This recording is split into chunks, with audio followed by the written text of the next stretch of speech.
नमस्कार दोस्तों, social India में आपका स्वागत है। देश का सच में आज हम बात करेंगे किसानों की, जो कि एक गर्म मुद्दा है। भाई मेरे हिसाब से किसान दो तरह के होते हैं। एक वो जो प्रोटेस्ट के पोस्टर पर दुबले पतले निरीह से नजर आते हैं, दूसरे वो जिन्हें ट्विटर, फेसबुक, न्यूज चैनल का च भी नहीं पता होता है। एक किसान वो होता है जो क्रेडिट कार्ड का इस्तेमाल लोन लेने के लिए और फिर फसल अगर उसकी खराब हो जाती है तो बता देता है कि उस लोन को माफ कर दो और उस पैसे से वो पेट्रोल पंप का ठेका लेता है। दूसरे वो होते हैं जो फसल खराब होने के बाद मालिक का मुंह देखते हैं और सोचते हैं कि हमें देनदार मारेगा या हम खुद आत्महत्या करके मर जाएंगे। एक किसान वो है जिसने हाईवे के लिए निकलती जमीन अनाप शनाप दामों पर बेचकर ऑडी, मर्सिडीज, फॉर्च्यूनर जैसी गाड़ियां ले ली। दूसरे किसान वो भी हैं जिसकी जरा सी जमीन भी अगर किसी ने कब्जा ली या उसे लड़की की शादी के लिए बेचनी पड़ गई, अब वो बैल खरीदने के लिए भी कहीं से साहूकार ढूंढ रहा होता है। एक किसान वो है जो रोज रात को बढ़िया मुर्गा दारू पीकर सोता है। दूसरा किसान है जो 2 वक्त की तरकारी के लिए, सब्जी के लिए बासी फेंकी हुई सब्जी उठाकर ले जाता है। एक किसान वो है जो अपनी उगाई फसल बेचने के लिए खुद मंडी में जाकर या हाईवे पर खड़े होकर लागत का तिगुना निकाल लेता है। और दूसरा किसान वो है जिसकी सब्जियां पड़ी पड़ी सड़ जाती हैं और अनाज बरसात में भीग जाता है और वो कहीं का नहीं रह जाता। क्या ये दोनों श्रेणियां सिर्फ किसानी में ही है? नहीं, ऐसा नहीं है। ये इंसानों की 2 श्रेणियां हैं, बल्कि प्रकृति की 2 श्रेणियां हैं, जिसमें एक बड़ी आबादी भेड़ है और दूसरी छोटी आबादी भेड़िया है। जो किसान सीधा और अनपढ़ है वो कमजोर है, वो शोषित है, और जो किसान दिमाग का तेज है, दुनियादारी समझता है, वो ताकतवर है। इसी सिस्टम से फायदा उठा लेने में इस सभी का वो माहिर है। जो किसान कमजोर है शरीर से, पैसे से या ज्ञान से, वो मेहनती तो बहुत है, लेकिन जो दिमाग का तेज है वो जरा निकम्मा और जुगाड़ी बन गया है। ये भी यूनिवर्सल रूल है। लेकिन इंसान कोई आम जीव जंतु नहीं है, ये एक सामाजिक जानवर है, सिविलाइज्ड है। हमारे पास गणतंत्र है, सरकार का गठन है। सरकार और कानून का प्रथम उद्देश्य क्या है?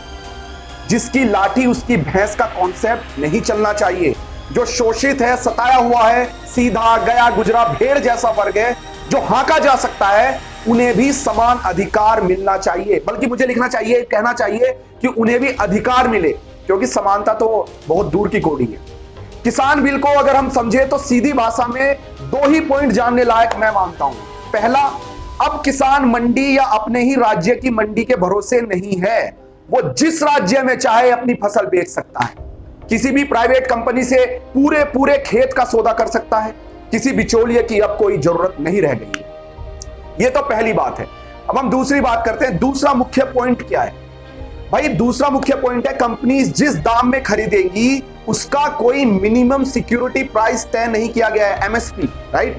इसका नुकसान क्या हो सकता है? इसका नुकसान यह हो सकता है कि किसान मंडी की बजाय कंपनी को बेचने के चक्कर में अगर एग्रीमेंट की अनदेखी कर गया और कंपनी ज्यादा शानी निकली तो उसे बाजार के तय रेट से भी कम पे अपना अनाज या कोई भी फसल देनी पड़ सकती है।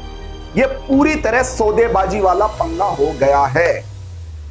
राज्य सरकारों का हल्ला मचाना जायज है, क्योंकि मंडियों पर 7-8% राज्य सरकारें टैक्स लगाती हैं, जिसका तगड़ा रेवेन्यू बनता है, और इस बिल से उनके पेट पर लात पड़ गई है और पड़ सकती है। अब पॉइंट यह है कि क्या अब किसान अपनी फसल का वाकई मालिक बन रहा है? जैसा बताया जा रहा है, वो जहां चाहे जिसे चाहे बेच सकता है।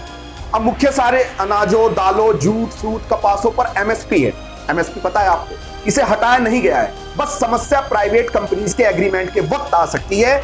अगर सरकार का रोल अगर वो निभाए तो ये हो सकता है कि जन जन तक, गांव-गांव के ये जो गुलाम मानसिकता से ग्रस्त किसान है उन तक वो जागरूकता फैलाए।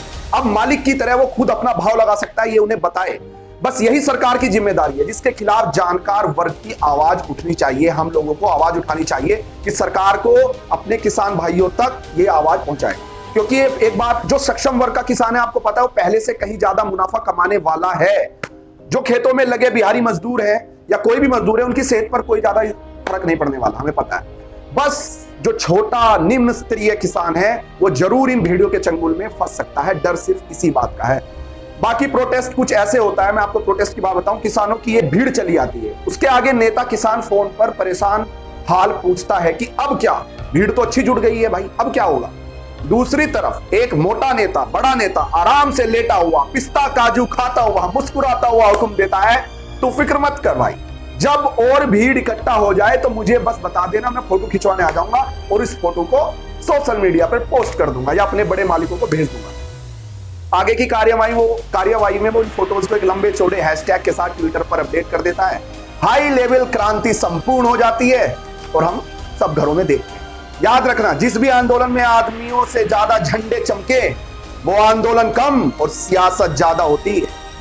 आज देश का सच में हम इतना ही बता रहे हैं आपको कि इस जो दो फासले हैं इन्हें पाटना होगा। किसानों के बीच का जो फासला है, कल किसी और मुद्दे के साथ आपके बीच में आएंगे, बात करेंगे। हमसे जुड़े रहिए। सोशल इंडिया को पसंद करते हैं नहीं करते हैं, लेकिन जो भी हम बात कहते हैं उनसे आप अपने विचार व्यक्त कर सकते हैं। कमेंट बॉक्स खुला हुआ है और अगर आपको ये वीडियो अच्छी लगती है तो इसे आगे बढ़ा सकते हैं अपने मित्रों को। धन्यवाद। जय हिंद, जय भारत।